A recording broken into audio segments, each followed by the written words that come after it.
Welcome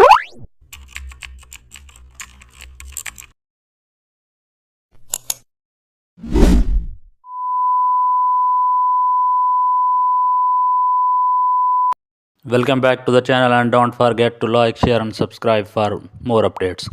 Today we are diving into an exciting tutorial how to create a sunset sky effect using gradient editor. Let's start by opening your image in Photoshop and heading to the gradient editor. Click on the gradient bar and choose warm tones like orange, red and purple. Now set the blending mode to overlay for a natural merge with sky and also adjust opacity slightly until the colors blend smoothly.